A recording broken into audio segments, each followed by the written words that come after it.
ಎಲ್ರಿಗೂ ನಮಸ್ಕಾರ. ನಾನು ನಿಮ್ಮ ಡಾಕ್ಟರ್ ಸುನಯನ, ಯೋಗ ಮತ್ತು ಪ್ರಕೃತಿ ಚಿಕಿತ್ಸಾ ವೈದ್ಯೆ. ಆಹಾರವೇ ಔಷಧಿ ಕಾರ್ಯಕ್ರಮಕ್ಕೆ ಸ್ವಾಗತ. ಇವತ್ತು ತುಂಬ ಜನರಿಗಿರುವಂತಹ ಒಂದು ಪ್ರಶ್ನೆ, ಈ ಪ್ಲಾಂಟ್ ಪ್ರೋಟೀನ್ ಒಳ್ಳೆಯದು ಅಥವಾ ಅನಿಮಲ್ ಪ್ರೋಟೀನ್ ಒಳ್ಳೆಯದು? ಸಸ್ಯಾಹಾರಿ ಪ್ರೋಟೀನ್ ಅಥವಾ ಮಾಂಸಾಹಾರದಲ್ಲಿ ಸಿಗುವಂತಹ ಪ್ರೋಟೀನ್ ಒಳ್ಳೆಯದು ದೇಹಕ್ಕೆ? ಈ ಬಗ್ಗೆ ಬಹಳಷ್ಟು ಡಿಬೇಟ್ಗಳು ನಡೀತಾ ಇದ್ದಾವೆ. ಯಾಕಂದ್ರೆ ಈ ಪ್ರೋಟೀನ್ ಅನ್ನುವಂಥದ್ದು ಈಗೀಗ ಬಹಳಷ್ಟು ಜನಪ್ರಿಯವಾಗಿರುವಂತಹ ಮತ್ತು ಜನರಿಗೆ ಅನಿವಾರ್ಯವಾಗಿ ತಗೊಳ್ಬೇಕು ಅನ್ನುವಂತಹ ಮಟ್ಟಿಗೆ ಬಂದಿರುವಂತಹ ಒಂದು ನ್ಯೂಟ್ರಿಯೆಂಟ್, ಬಾಡಿ ಬಿಲ್ಡಿಂಗ್ ಮೆಟೀರಿಯಲ್ ಅಂತ ಹೇಳಬಹುದು, ಬಾಡಿಯನ್ನು ರಿಪೇರ್ ಮಾಡುವಂತಹ ಮೆಟೀರಿಯಲ್ ಅಂತ ಹೇಳಬಹುದು.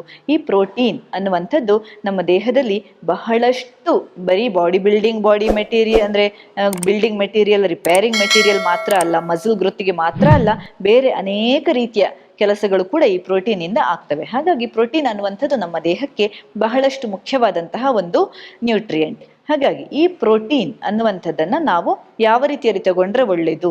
ವೆಜ್ ಸೋರ್ಸ್ ಒಳ್ಳೆಯದು. ಈಗ ಅಮೈನೋ ಆಸಿಡ್ ಚೈನ್ ಇಂದ ಮಾಡಲ್ಪಟ್ಟಿರುವಂಥದ್ದೇ ಈ ಪ್ರೋಟೀನ್. ಸೊ ಅಮೈನೋ ಆಸಿಡ್ಸ್ ಅನ್ನುವಂಥದ್ದೇ ಅದು ಮುಖ್ಯವಾಗಿರುವಂಥದ್ದು. ಹಾಗಾಗಿ ಈ ಪ್ರೋಟೀನ್ ಪ್ಲಾಂಟ್ ಸೋರ್ಸಲ್ಲೂ ಹೇರಳವಾಗಿರ್ತದೆ, ಆನಿಮಲ್ ಸೋರ್ಸಲ್ಲಂತೂ ಬಹಳಷ್ಟಿದ್ದಾವೆ ಪ್ರೋಟೀನ್. ಹಾಗಾಗಿ ನಾವು ಯಾವುದನ್ನು ತಗೊಳ್ಬೇಕು ಅನ್ನುವಂಥದ್ದು ನೋಡಬೇಕಿದ್ರೆ, ನಮ್ಮ ಒಳಗೆ ಪ್ರೋಟೀನ್ ಹೋದ ಮೇಲೆ ಏನು ಮಾಡ್ತದೆ, ಯಾವ ರೀತಿಯಲ್ಲಿ ಅದು ಅಬ್ಸಾರ್ಬ್ ಆಗ್ತದೆ ದೇಹದಿಂದ, ಯಾವ ರೀತಿಯಲ್ಲಿ ಎನರ್ಜಿ ಅಥವಾ ಬೇಕಾದಂತಹ ಪ್ರೋಟೀನ್ ನಮ್ಮ ದೇಹಕ್ಕೆ ರಿಲೀಸ್ ಆಗ್ತದೆ ಅನ್ನುವಂಥದ್ದನ್ನು ನಾವು ಮುಖ್ಯವಾಗಿ ನೋಡಬೇಕು.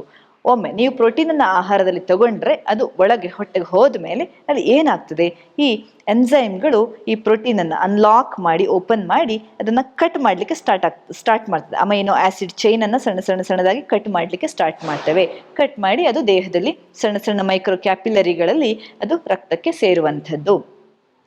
ಹಾಗಾಗಿ ಈ ನೀವು non veg sources of protein ಇರ್ಬೋದು, ಮಾಂಸ ಇರಬಹುದು, ಮೊಟ್ಟೆ ಇರಬಹುದು. ಇನ್ನು ಕೆಲವೊಂದ್ಸಲ ಈಗ ಆನಿಮಲ್ ಪ್ರೋಟೀನ್ ಅಂದರೆ ಕೆಲವರಿಗೆ ಹಾಲು ಮೊಸರು ಕೂಡ ಕನ್ಸಿಡರ್ ಮಾಡ್ತಾರೆ, ಆದರೆ ಅದರಲ್ಲಿ ಕೂಡ ಪ್ರೋಟೀನ್ ಹೇರಳವಾಗಿದೆ. ಇದರಲ್ಲಿ ಸಿಗುವಂತಹ ಮುಖ್ಯವಾಗಿ ಮಾಂಸ, ಇದರಲ್ಲೆಲ್ಲ ಸಿಗುವಂತಹ ಪ್ರೋಟೀನ್ ಈಸಿಯಾಗಿ ಡೈಜೆಸ್ಟ್ ಆಗ್ತದೆ, ಈಸಿಯಾಗಿ ಒಳಗೆ ಹೋಗಿ ಈ ಬ್ರೇಕ್ ಡೌನ್ ಆಗೋದು ಬಹಳಷ್ಟು ಸುಲಭ. ಅದೇ ಪ್ಲಾಂಟ್ ಪ್ರೋಟೀನ್ಗೆ ಬಂದರೆ ಅದರಲ್ಲಿ ಇರುವಂತಹ ಸೆಲ್ ವಾಲ್, ಪ್ಲಾಂಟ್ಗಳಲ್ಲಿರುವಂತಹ ಒಂದು ಸೆಲ್ ವಾಲ್ ಮತ್ತು ಫೈಬರ್ನ ಅಂಶ ಇರೋದ್ರಿಂದ ಅದು ಡೈಜೆಷನ್ ಆಗೋದು ಸ್ವಲ್ಪ ನಿಧಾನ ಆಗ್ತದೆ. ಅದು ಅಷ್ಟು ಫಾಸ್ಟ್ ಆಗಿ ಈ ವೆಜಿಟೇರಿಯನ್ ಸೋರ್ಸಲ್ಲಿ ನಾನ್ ವೆಜಿಟೇರಿಯನ್ ಪ್ರೋಟೀನ್ಗಿಂತ ವೆಜಿಟೇರಿಯನ್ ಪ್ರೋಟೀನ್ ನಿಧಾನ ಡೈಜೆಸ್ಟ್ ಆಗ್ತದೆ. ಅದು ಅಲ್ಲದೆ ಈ ವೆಜಿಟೇರಿಯನ್ ಪ್ರೋಟೀನಲ್ಲಿ ಕಂಪ್ಲೀಟ್ ಪ್ರೋಟೀನ್ ಅಂತ ಕನ್ಸಿಡರ್ ಮಾಡಲ್ಪಟ್ಟಿದೆ. ಯಾವುದು? ನಿಮ್ಮ ನಾನ್ ವೆಜ್ ಪ್ರೋಟೀನ್ ಅನ್ನುವಂಥದ್ದು ಕಂಪ್ಲೀಟ್ ಪ್ರೋಟೀನ್ ಅಂತ. ಯಾಕಂದರೆ ಈ ಒಂದು ಅಮೈನೋ ಆಸಿಡ್ಸಲ್ಲಿ 9 ಅಮೈನೋ ಆಸಿಡ್ಗಳು ನಮ್ಮ ದೇಹದಲ್ಲಿ ಪ್ರೊಡ್ಯೂಸ್ ಆಗೋದಿಲ್ಲ. ಉಳಿದ ಎಲ್ಲ ಅಮೈನೋ ಆಸಿಡ್ಗಳು 20 ಅಮೈನೋ ಆಸಿಡ್ಗಳಲ್ಲಿ 20 ಟೈಪ್ ಆಫ್ ಪ್ರೋಟೀನ್ಗಳಲ್ಲಿ 9 ಅಮೈನೋ ಆಸಿಡ್ಗಳು ನಮ್ಮ ದೇಹದಲ್ಲಿ ಲಿವರಲ್ಲಿ ಪ್ರೊಡ್ಯೂಸ್ ಆಗೋದಿಲ್ಲ. ಹಾಗಾಗಿ ಅದನ್ನು ಹೊರಗಿಂದ ಬೇರೆ ಸೋರ್ಸಿಂದ, ಆಹಾರದಿಂದಲೇ ನಾವು ತಗೊಳ್ಬೇಕಾಗ್ತದೆ. ಹಾಗಾಗಿ ಹೊರಗಿಂದ ತಗೊಳ್ಬೇಕಾಗಿ ಬರೋದ್ರಿಂದ ಅದನ್ನು ಎಸೆನ್ಷಿಯಲ್ ಅಮೈನೋ ಆಸಿಡ್ಸ್ ಅಂತ ಕರೀತಾರೆ. ಹಾಗಾಗಿ ಈ ನಾನ್ ವೆಜ್ ಪ್ರೋಟೀನಲ್ಲಿ ಎಸೆನ್ಷಿಯಲ್ ಅಮೈನೋ ಆಸಿಡ್ಸ್ ಜಾಸ್ತಿ ಪ್ರಮಾಣದಲ್ಲಿ ಸಿಗ್ತದೆ. ಮತ್ತು ಅದು ಒಂದು ಆಹಾರವನ್ನು ತಗೊಳ್ಳೋದ್ರಿಂದ, ಯಾವುದಾದ್ರೂ ಒಂದು ಮೀಟ್ ತಗೊಳ್ಳೋದ್ರಿಂದ ನಿಮಗೆ ಕಂಪ್ಲೀಟ್ ಆಗಿ ಎಲ್ಲ ಕರೆಕ್ಟಾಗಿ ಪ್ರಪೋರ್ಷನಲ್ಲಿ ಸಿಗುವಂಥದ್ದು ಎಸೆನ್ಷಿಯಲ್ ಅಮೈನೋ ಆಸಿಡ್ಸ್. ಅದೇ ಈ ವೆಜಿಟೇರಿಯನ್ ಸೋರ್ಸಿಗೆ ಬಂದರೆ ಎಲ್ಲ ರೀತಿಯ ಅಮೈನೋ ಆಸಿಡ್ಗಳು ಒಂದೇ ಆಹಾರದಲ್ಲಿ ನಿಮಗೆ ಸಿಕ್ಕೋದಿಲ್ಲ. ಈಗ ನೀವು ಬೀನ್ಸನ್ನು ತಗೊಂಡ್ರೆ ಬೇರೆಲ್ಲ ಇರಬಹುದು, ಅದರಲ್ಲಿ ಇನ್ನೊಂದು ಎಸೆನ್ಷಿಯಲ್ ಅಮೈನೋ ಆಸಿಡ್ ಕಡಿಮೆ ಇರ್ತದೆ, ಮಿಥೈನಿನ್ ಕಡಿಮೆ ಇರ್ತದೆ.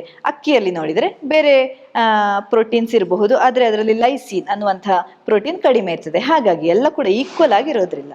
ಅದರ ಅರ್ಥ ಸಸ್ಯಾಹಾರಿ ಪ್ರೋಟೀನ್ ಬ್ಯಾಡ್ ಅಂತ ಅಲ್ಲ, ಅದು ಬೇರೆ ಬೇರೆ ರೀತಿಯ ಅಮೈನೋ ಆಸಿಡ್ ಪಜಲ್ಗಳ ಜೊತೆ ಕೆಲಸ ಮಾಡಿ ನಾವು ವೆರೈಟಿ ಆಹಾರ ನಾವು ತಗೊಳ್ಬೇಕಾಗ್ತದೆ. ವೆಜಿಟೇರಿಯನ್ಸ್ ವೆರೈಟಿ ಆಹಾರವನ್ನು ತಗೊಳ್ಬೇಕಾಗ್ತದೆ. ಇಲ್ಲಿ ನಾನ್ ವೆಜ್ ಸೋರ್ಸಲ್ಲಾದರೆ ಈಸಿಯಾಗಿ ನಿಮಗೆ ಎಲ್ಲ ಕಂಪ್ಲೀಟ್ ಆಗಿ ಸಿಗುವಂತಹ ಕಂಪ್ಲೀಟ್ ಪ್ರೋಟೀನ್ ಆಗಿ ಸಿಗ್ತದೆ ಅಂತ ಅರ್ಥ. ಇನ್ನು ಡೈಜೆಷನ್ ಆಯಿತು. ಇನ್ನು ಅದು ಬಯೋ ಅವೈಲೇಬಿಲಿಟಿಗೆ ಬಂದರೆ, ಬಯೋ ಅವೈಲೇಬಿಲಿಟಿ ಅಂದರೆ ಏನು? ಈಗ ನಮ್ಮ ದೇಹ ಏನೇ ಆಹಾರ ತಗೊಂಡ್ರೆ ಕೂಡ ಅದು ಎಷ್ಟು ಎಷ್ಟು ಮಟ್ಟಿಗೆ ಅದು ಅಬ್ಸಾರ್ಬ್ ಮಾಡಿಕೊಳ್ತದೆ ಮತ್ತು ಯುಟಿಲೈಸ್ ಆಗ್ತದೆ ದೇಹದಿಂದ ಅನ್ನುವಂಥದ್ದೇ ಬಯೋ ಅವೈಲೇಬಿಲಿಟಿ. ನಾನ್ ವೆಜ್ ಪ್ರೋಟೀನ್ಗಳು ಒನ್ಸ್ ಅಗೇನ್ ಈಸಿಯಾಗಿ ಯುಟಿಲೈಸ್ ಆಗ್ತದೆ. ಈಗ ಉದಾಹರಣೆಗೆ ನೋಡಿ, ಒಂದು 20 ಗ್ರಾಮ್ ನೀವು ಪ್ರೋಟೀನ್ ತಗೊಂಡ್ರೆ ಈ ನಾನ್ ವೆಜ್ ಸೋರ್ಸ್ ಅಲ್ಲಾದ್ರೆ ಸಾಧಾರಣ ಆಲ್ಮೋಸ್ಟ್ ಒಂದು 15ರಿಂದ 16 ಗ್ರಾಮ್ ಪ್ರೋಟೀನ್ ಯುಟಿಲೈಸ್ ಆಗ್ತದೆ ಅಂತ ಹೇಳಿಕೊಂಡ್ರೆ, ಇಲ್ಲಿ ಸಸ್ಯಾಹಾರಿ ಪ್ರೋಟೀನ್ ಅಲ್ಲಾದ್ರೆ ಸ್ವಲ್ಪ ಕಡಿಮೆ ಅದು ಯುಟಿಲೈಸ್ ಆಗುವಂಥದ್ದು. ಬಯೋ ಅವೈಲೇಬಿಲಿಟಿ ಅನ್ನುವಂಥದ್ದು ಕಡಿಮೆ. ಯಾಕಂದ್ರೆ ಅದರಲ್ಲಿರುವಂತಹ ಫೈಬರ್ಸ್ ಇರಬಹುದು, ಕಾಂಪ್ಲೆಕ್ಸ್ ಸಸ್ಯಾಹಾರಿಯ ಒಂದು ಕಾಂಪ್ಲೆಕ್ಸ್ ಸ್ಟ್ರಕ್ಚರ್ಗಳು ನಮ್ಮ ದೇಹದಲ್ಲಿ ಅದನ್ನು ಅಬ್ಸಾರ್ಬ್ ಮಾಡೋದನ್ನ ಕೆಲವೊಮ್ಮೆ ತಡಿಬಹುದು. ಎಷ್ಟು ಬೇಕೋ ಅಷ್ಟೇ ಅಬ್ಸಾರ್ಬ್ ಆಗಬಹುದು. ಹಾಗಾಗಿ ಬಯೋ ಅವೈಲೇಬಿಲಿಟಿ ಮಾಂಸಾಹಾರಿ ಪ್ರೋಟೀನ್ಗೆ ಜಾಸ್ತಿ, ಈ ಒಂದು ವೆಜ್ ಪ್ರೋಟೀನ್ಗೆ ಕಡಿಮೆ ಇರ್ತದೆ ಬಯೋ ಅವೈಲೇಬಿಲಿಟಿ ಕೂಡ. ಹಾಗಾಗಿ ಕ್ವಿಕ್ ಆಗಿ ಎನರ್ಜಿ ಕೊಡುವಂಥದ್ದೇ ಈ ಪ್ರೋಟೀನ್. ಅಂದ್ರೆ ಕ್ವಿಕ್ ಆಗಿ ದೇಹಕ್ಕೆ ಸೇರಿ ಕೆಲಸ ಮಾಡುವಂಥದ್ದು ನಾನ್ ವೆಜ್ ಪ್ರೋಟೀನೇ. ಅದೇ ಈ ಒಂದು ಸಸ್ಯಾಹಾರಿ ಪ್ರೋಟೀನ್ ಅಲ್ಲಾದ್ರೆ ನಿಧಾನವಾಗಿ ಗ್ರಾಜುವಲ್ ಆಗೋದು ರಕ್ತಕ್ಕೆ ಸೇರುವಂಥದ್ದು. ಯಾಕಂದ್ರೆ ಒನ್ಸ್ ಅಗೇನ್ ಫೈಬರ್ಸ್ ಇರೋದ್ರಿಂದ ಅದು ಎಲ್ಲಿ ಬೆನಿಫಿಟ್ ಆಗ್ತದೆ ಅಂದ್ರೆ, ಈ ಶುಗರ್ ಇರೋರಿಗೆ, ಹೈ ಶುಗರ್ ಇರೋರಿಗಿರಬಹುದು, ಒಬೆಸಿಟಿ ಇರೋರಿಗಿರಬಹುದು, ಸಡನ್ ಆಗಿ ಬ್ಲಡ್ ಶುಗರ್ ಲೆವೆಲ್ಸ್ ಸ್ಪೈಕ್ ಆಗೋದಿಲ್ಲ. ಅದು ನಿಧಾನವಾಗಿ ರಕ್ತಕ್ಕೆ ಸೇರೋದ್ರಿಂದ ಸಸ್ಯಾಹಾರಿ ಪ್ರೋಟೀನ್ಗಳು ಅಲ್ಲಿ ನಿಮಗೆ ಬಹಳಷ್ಟು ಉಪಯೋಗ ಆಗ್ತದೆ. ಡೈಜೆಷನ್ ಸ್ವಲ್ಪ ನಿಧಾನ, ಪ್ಲಾಂಟ್ ಪ್ರೋಟೀನ್ ಡೈಜೆಸ್ಟ್ ಆಗೋದು ನಿಧಾನ. ಅದೇ ಅನಿಮಲ್ ಪ್ರೋಟೀನ್ ಆದರೆ ಫಾಸ್ಟ್ ಆಗಿ ಡೈಜೆಸ್ಟ್ ಆಗಿಬಿಡ್ತದೆ ದೇಹಕ್ಕೆ.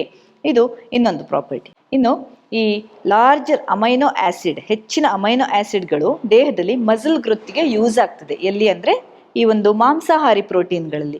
ಈ ನಾನ್ ವೆಜ್ ಸೋರ್ಸ್ ತಗೊಂಡವರಲ್ಲಿ ಮಸಲ್ ಗ್ರೋತ್ ಎಲ್ಲ ತುಂಬಾ ಜಾಸ್ತಿ ಇರ್ತದೆ, ಚೆನ್ನಾಗಿರ್ತದೆ. ಮಸಲ್ ಗ್ರೋತ್ ಬೇಕು ಅಂದ್ರೆ ತುಂಬಾ ಜನ ನಾನ್ ವೆಜ್ ಪ್ರೋಟೀನ್ ಸೋರ್ಸ್ ಅನ್ನೇ ಕನ್ಸಿಡರ್ ಮಾಡ್ತಾರೆ. ಆದ್ರೆ ಇಲ್ಲಿ ಸಸ್ಯಾಹಾರಿ ಅದೊಂದು ಲ್ಯೂಸಿನ್ ಅನ್ನುವಂತಹ ಪ್ರೋಟೀನ್ ಮಸಲ್ ಗ್ರೋತ್ಗೆ ಸಹಕಾರಿಯಾಗುವಂಥದ್ದು ಅಂತ. ಇಲ್ಲಿ ಸಸ್ಯಾಹಾರಿ ಪ್ರೋಟೀನ್ ಅಲ್ಲಿ ಇಂಥ ಒಂದು ಹೆಚ್ಚಿನ ಅವೈಲೇಬಿಲಿಟಿ ಅಲ್ಲಿ ಪ್ರೋಟೀನ್ ಇರೋದಿಲ್ಲ ದೇಹಕ್ಕೆ. ಹಾಗಾಗಿ ಒಂದು ವೀಕರ್ ಸಿಗ್ನಲ್ ನಮಗೆ ಸಿಗ್ತದೆ, ವೀಕ್ ಮಸಲ್ ಸಿಗ್ನಲ್ ನಮಗೆ ಸಿಗ್ತದೆ ಅಲ್ಲಿ ಎಲ್ಲಿ ಸಸ್ಯಾಹಾರಿ ಪ್ರೋಟೀನ್ ನೀವು ತಗೊಂಡ್ರೆ. ಹಾಗಂತ ಹೇಳಿ ಸಸ್ಯಾಹಾರಿ ಪ್ರೋಟೀನ್ ನಲ್ಲಿ ಮಸಲ್ ಬಿಲ್ಡಿಂಗ್ ಸಾಧ್ಯವೇ ಇಲ್ಲ ಅಂತ ಏನಿಲ್ಲ. ಅದು ನೀವು ಕಾಂಬಿನೇಷನ್ ಅನ್ನು ನೀವು ಮಾಡ್ಕೊಳ್ಬೇಕು. ಮಸಲ್ ಬಿಲ್ಡಿಂಗೇ ನಿಮ್ದು ಒಂದು ಟಾರ್ಗೆಟ್ ಆದ್ರೆ ಅದಕ್ಕೆ ಬೇಕಾಗಿರುವಂತಹ ವೆಜ್ ಪ್ರೋಟೀನ್ ಸೋರ್ಸಸ್ ಯಾವ್ಯಾವುದಿದೆ ಅದನ್ನೆಲ್ಲ ನೀವು ತಗೊಂಡ್ರೆ ಅಷ್ಟು ಕೂಡ ನಿಮಗೆ ಸಿಗ್ತದೆ. ಮಸಲ್ ಬಿಲ್ಡಪ್ ಗ್ಯಾರಂಟಿ ಆಗೇ ಆಗ್ತದೆ. ಆದರೆ ಅಲ್ಲಿರುವಂತಹ ಫೈಬರ್ಸ್ ಇರಬಹುದು, ಫೈಟೇಟ್ಸ್ ಇರಬಹುದು, ಅವೆಲ್ಲ ಕೂಡ ಈ ಸಸ್ಯಾಹಾರಿ ಪ್ರೋಟೀನ್ಗಳು ಅಬ್ಸಾರ್ಬ್ ಆಗೋದನ್ನು ನಿಧಾನ ಮಾಡ್ತದೆ. ಅದು ಒಂದು ಮುಖ್ಯವಾದಂತಹ ಅಂಶ. ಇನ್ನು ನಮ್ಮ ದೇಹದಲ್ಲಿ ಅಬ್ಸಾರ್ಬ್ ಆಗಲಿಕ್ಕೆ ಕ್ಯಾಲರಿ ಯಾವ ರೀತಿ ಎಷ್ಟು ಯೂಸ್ ಆಗ್ತದೆ, ಈ ನಾನ್ ವೆಜ್ ಸೋರ್ಸ್ ಅಲ್ಲಿ ಈ ಒಂದು ಪ್ರೋಟೀನ್ ಹೇಗಂದ್ರೆ ಡೈಜೆಸ್ಟ್ ಆಗಿ ಅಬ್ಸಾರ್ಬ್ ಆಗ್ಲಿಕ್ಕೆ ಕೂಡ ಅಲ್ಲಿ ಕ್ಯಾಲರೀಸ್ ಬರ್ನ್ ಆಗ್ತವೆ. ಪ್ರೋಟೀನ್ ಅಮೈನೋ ಆಸಿಡ್ಸ್ ಅನ್ನು ಕಟ್ ಮಾಡುವಾಗಲೇ ಅಲ್ಲಿ ಕ್ಯಾಲರೀಸ್ ಬರ್ನ್ ಆಗ್ತದೆ. ಹಾಗಾಗಿ ಹೇಳ್ತಾರೆ ನೋಡಿ, ಕಾರ್ಬೋಹೈಡ್ರೇಟ್ ಸೋರ್ಸ್ ಇಂದ ನೀವು ಪ್ರೋಟೀನ್ ಸೋರ್ಸ್ ಅನ್ನು ತಗೊಳ್ಳಿ, ಆಗ ನೀವು ವೇಟ್ ಮ್ಯಾನೇಜ್ಮೆಂಟ್ಗೆ ಒಳ್ಳೇದು ಅಂತ. ಈ ನಾನ್ ವೆಜ್ ಪ್ರೋಟೀನ್ ಅಲ್ಲಾದ್ರೆ ಈಸಿಯಾಗಿ ಅದು ಬ್ರೇಕ್ ಆಗಿ ಈಸಿಯಾಗಿ ಅಬ್ಸಾರ್ಬ್ ಆಗಿಬಿಡ್ತದೆ. ಅದೇ ವೆಜಿಟೇರಿಯನ್ ಸೋರ್ಸ್ ಅಲ್ಲಿ ಅದು ಅಷ್ಟೊಂದು ಈಸಿಯಾಗಿ ಅಬ್ಸಾರ್ಬ್ ಆಗೋದಿಲ್ಲ. ಅದು ಕ್ಯಾಲರಿ ಜಾಸ್ತಿ ಖರ್ಚಾಗ್ತದೆ, ಕ್ಯಾಲರಿ ಜಾಸ್ತಿ ಬರ್ನ್ ಆಗ್ತದೆ ಅಲ್ಲಿ. ಈ ವೆಜಿಟೇರಿಯನ್ ಪ್ರೋಟೀನ್ ಅನ್ನ ನೀವು ತಗೊಂಡ್ರೆ ಕ್ಯಾಲರಿಗಳು ಜಾಸ್ತಿ ಬರ್ನ್ ಆಗ್ತವೆ. ಹಾಗಾಗಿ ನಿಮಗೆ ವೆಯ್ಟ್ ಮ್ಯಾನೇಜ್ಮೆಂಟ್ಗೆ ಸಹಕಾರಿ ಕೂಡ ಆಗ್ತದೆ. ಹಾಗಂತೇಳಿ ಈಗ ಡೈಜೆಷನ್ನು ಕಷ್ಟ, ಅಬ್ಸಾರ್ಪ್ಷನ್ನು ಕಷ್ಟ ಅಂತ ಹೇಳಿ ಪ್ಲಾಂಟ್ ಪ್ರೋಟೀನ್ ಖಂಡಿತವಾಗಿ ಕೆಟ್ಟದು ಅಂತ ಹೇಳಲಿಕ್ಕೆ ಆಗೋದಿಲ್ಲ. ಅದು ಬಹಳಷ್ಟು ಒಳ್ಳೆಯ ಅಂಶಗಳು ಪ್ಲಾಂಟ್ ಪ್ರೋಟೀನಲ್ಲಿ ಇದ್ದಾವೆ. ಆದರೆ ಆ ಪ್ರೊಪೋರ್ಷನ್ ಮತ್ತೆ ಕಾಂಬಿನೇಷನ್ ಬಹಳಷ್ಟು ಸಹಕಾರಿಯಾಗ್ತದೆ. ಹಾಗೆ ಈಗ ಕಂಪ್ಯಾರಿಸನ್ ಮಾಡೋದಿದ್ರೆ ಯಾವುದು ಒಳ್ಳೆಯದು, ಪ್ಲಾಂಟ್ ಪ್ರೋಟೀನ್ ಒಳ್ಳೆಯದು ಅಥವಾ ಅನಿಮಲ್ ಪ್ರೋಟೀನ್ ಒಳ್ಳೆಯದು ಅಂತ ನೋಡ್ತಾ ಬಂದರೆ, ಮುಖ್ಯವಾಗಿ ಈಗ ಅನಿಮಲ್ ಪ್ರೋಟೀನ್ದು ಬೆನಿಫಿಟ್ಸ್ ನೋಡಿದರೆ, ಒಂದು ಅಂದರೆ ಅದು ಈಸಿ, ಬಾಡಿಗೆ ಹೆಚ್ಚು ನಿಮ್ಮ ಡೈಜೆಷನ್ಗೆ ಟೈಮ್ ತಗೊಳ್ಳೋದಿಲ್ಲ, ಕ್ವಿಕ್ ಆಗಿ ನಿಮಗೆ ಬೇಕಾದಂತಹ ರಿಸಲ್ಟ್ ಸಿಗ್ಲಿಕ್ಕೆ ಸಹಕಾರಿ, ಡೈಜೆಷನ್ ಕೂಡ ಬಹಳಷ್ಟು ಈಸಿಯಾಗಿ ಆಗ್ತದೆ. ಯಾಕಂದ್ರೆ ಅಲ್ಲಿ ಫೈಬರ್ಸ್ ಅಂತದೆಲ್ಲ ಅಡೆತಡೆಗಳು ಇರೋದಿಲ್ಲ ಅಂತ. ಹಾಗಾಗಿ ಅದು ಅಲ್ಲದೆ ಕ್ವಿಕ್ ಆಗಿ ಬಾಡಿ ಬಿಲ್ಡಿಂಗ್ ಆಗ್ಲಿಕ್ಕೂ ಸಹಕಾರಿ, ಬಾಡಿಯ ಮಸಲ್ ಬಿಲ್ಡಿಂಗ್ ಮುಖ್ಯವಾಗಿ. ಅದಕ್ಕೋಸ್ಕರ ಈ ಒಂದು ನಾನ್ ವೆಜಿಟೇರಿಯನ್ ಸೋರ್ಸ್ಗಳು ಬಹಳಷ್ಟು ಸಹಕಾರಿ. ವೆಜ್ ಪ್ರೋಟೀನ್ ಸೋರ್ಸ್ಗೆ ಬಂದರೆ, ಸಸ್ಯಾಹಾರಿ ಪ್ರೋಟೀನ್ಸ್ಗೆ ಬಂದರೆ ಅದು ಕ್ವಿಕ್ ಎನರ್ಜಿ ಕೊಡುವಂಥದ್ದು ಇರಬಹುದು, ಕ್ವಿಕ್ ರಿಸಲ್ಟ್ ಕೊಡೋದು ಖಂಡಿತ ಇಲ್ಲ. ಅದು ತುಂಬ ನಿಧಾನ, ಗ್ರ್ಯಾಜುವಲ್ ಆಗಿ ಡೈಜೆಸ್ಟ್ ಆಗ್ತದೆ. ಯಾಕಂದರೆ ಅದರಲ್ಲಿ ಫೈಬರ್ಸ್ ಇರ್ತವೆ, ಫೈಟೇಟ್ಸ್ ಇರ್ತವೆ. ಹಾಗಾಗಿ ನಿಧಾನಕ್ಕೆ ಡೈಜೆಸ್ಟ್ ಆಗಿ ನಿಧಾನಕ್ಕೆ ರಕ್ತಕ್ಕೆ ಸೇರಿ ನಿಧಾನವಾಗಿ ಅಲ್ಲಿ ಅದರ ಏನು ನ್ಯೂಟ್ರಿಯೆಂಟ್ ವ್ಯಾಲ್ಯೂವನ್ನು, ನಮ್ಮ ದೇಹಕ್ಕೆ ಬೇಕಾದಂತಹ ನ್ಯೂಟ್ರಿಯೆಂಟನ್ನು ರಿಲೀಸ್ ಮಾಡಲಿಕ್ಕೆ ಸ್ಟಾರ್ಟ್ ಮಾಡ್ತದೆ. ಹಾಗಾಗಿ ಎಲ್ಲ ಸ್ಲೋ ಆಗಿರ್ತದೆ. ಆ ಸ್ಲೋ ಆಗಿರುವಂಥದ್ದು ಬಹಳ ಒಳ್ಳೆಯದು, ಲಾಂಗ್ ಟರ್ಮ್ ಹೆಲ್ತಿಗೆ ಬಹಳಷ್ಟು ಒಳ್ಳೆಯದು. ಯಾಕಂದರೆ ಮುಖ್ಯವಾಗಿ ಡಯಾಬಿಟಿಸ್ ಇರೋರಿಗೆ ಸಡನ್ನಾಗಿ ರಕ್ತಕ್ಕೆ ಸೇರಿ ಅದು ಎನರ್ಜಿಯನ್ನು ಕೊಟ್ಟರೆ ಅಲ್ಲಿ ಏನಾಗ್ತದೆ, ಬ್ಲಡ್ ಶುಗರ್ ಲೆವೆಲ್ ಸಡನ್ನಾಗಿ ಸ್ಪೈಕ್ ಆಗ್ತದೆ. ಇನ್ಸುಲಿನ್ ಸಡನ್ನಾಗಿ ಜಾಸ್ತಿ ರಕ್ತಕ್ಕೆ ಬರಬೇಕಾಗ್ತದೆ. ಅಲ್ಲಿ ಕಡಿಮೆ ಮಾಡಲಿಕ್ಕೆ, ರಕ್ತದಲ್ಲಿರುವಂತಹ ಆ ಸಕ್ಕರೆ ಅಂಶವನ್ನು ಕಡಿಮೆ ಮಾಡಲಿಕ್ಕೆ ಅಲ್ಲಿ ಇನ್ಸುಲಿನ್ ಜಾಸ್ತಿ ಸ್ಪೈಕ್ ಆಗ್ತದೆ. ಹಾಗಾಗಿ ನಿಧಾನವಾಗಿ ರಕ್ತಕ್ಕೆ ಸೇರುವಂಥದ್ದು ತುಂಬ ಒಳ್ಳೆಯದು. ಇನ್ನು ಒಬೆಸಿಟಿಗೆ ಕೂಡ ಅಷ್ಟೇ, ಅಲ್ಲಿ ವೀಕರ್ ಮಸಲ್ ಸಿಗ್ನಲ್ಸ್ ಕಳಿಸೋದ್ರಿಂದ ಪ್ಲಾಂಟ್ ಪ್ರೋಟೀನಲ್ಲಿ ಲೂಸಿನ್ ಅನ್ನುವಂತಹ ಮಸಲ್ ಬಿಲ್ಡಿಂಗ್ ಮೆಟೀರಿಯಲ್ ಕಡಿಮೆ ಇರ್ತದೆ. ಹಾಗಾಗಿ ನಿಮಗೆ ವೆಯ್ಟ್ ಮ್ಯಾನೇಜ್ಮೆಂಟ್ಗೆ, ಒಬೆಸಿಟಿಗೆ ನೀವು ಪ್ಲಾಂಟ್ ಪ್ರೋಟೀನನ್ನು ತಗೊಂಡ್ರೆ ಬಹಳ ಒಳ್ಳೆಯದು. ಇನ್ನು ಅದರಲ್ಲಿರುವಂತಹ ಫೈಟೇಟ್ಗಳಿರಬಹುದು, ಫೈಬರ್ಗಳಿರಬಹುದು, ಈ ಒಂದು ಫ್ಯಾಟ್ ಅಕ್ಯುಮುಲೇಷನನ್ನು ತಡೆದು ನಿಮ್ಮ ಹೃದಯದ ಆರೋಗ್ಯಕ್ಕೆ ಬಹಳಷ್ಟು ಒಳ್ಳೆಯದು. ಹೃದಯ ಸಂಬಂಧಿ ಕಾಯಿಲೆಗಳು ಈ ಪ್ಲಾಂಟ್ ಪ್ರೋಟೀನ್ ತಗೊಳ್ಳೋರಲ್ಲಿ ಬಹಳಷ್ಟು ಕಡಿಮೆ ಇರ್ತದೆ. ವೆಜಿಟೇರಿಯನ್ಸಲ್ಲಿ ಕಡಿಮೆ ಇರ್ತದೆ. ಈಗ ಒಂದು ನಾನ್ ವೆಜ್ ಸೋರ್ಸಲ್ಲಿ ಆದರೆ ಈಸಿಯಾಗಿ ಅಲ್ಲಿ ಡೈಜೆಷನ್ನು ಆಗ್ತದೆ. ಹಾಗಂತ ಈ ಫೈಬರ್ನ ಅಂಶ ಕಡಿಮೆ ಇರೋದ್ರಿಂದ ಅಲ್ಲಿ ನಮಗೆ ಡೈಜೆಷನ್ನಿಂದ ಹಿಡಿದು ಪ್ರತಿಯೊಂದು, ಈಗ ಫ್ಯಾಟ್ ಕೂಡ ಈಸಿಯಾಗಿ ಮೋಷನಲ್ಲಿ ಹೊರಗೆ ಹೋಗುವಂತಹ ಚಾನ್ಸಸ್ ಕಡಿಮೆ, ಈಸಿಯಾಗಿ ಡೈಜೆಷನ್ ಆಗುವಂಥದ್ದು, ಅಬ್ಸಾರ್ಪ್ಷನ್ ಆಗುವಂಥದ್ದು ಕಡಿಮೆ. ಅದು ಅಲ್ಲದೆ ಈ ಪ್ಲಾಂಟ್ ಪ್ರೋಟೀನಲ್ಲಿ ಮಾತ್ರ ಆ್ಯಂಟಿ ಆಕ್ಸಿಡೆಂಟ್ ಪ್ರಾಪರ್ಟಿಗಳು ಇರುವಂಥದ್ದು.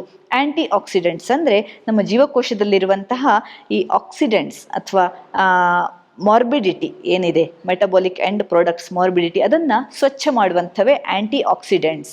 ಈ ಆ್ಯಂಟಿ ಆಕ್ಸಿಡೆಂಟ್ಸ್ ಪ್ರಾಪರ್ಟಿ ಇರೋದು ಬರೀ ಪ್ಲಾಂಟ್ ಪ್ರೋಟೀನಲ್ಲಿ ಮಾತ್ರ.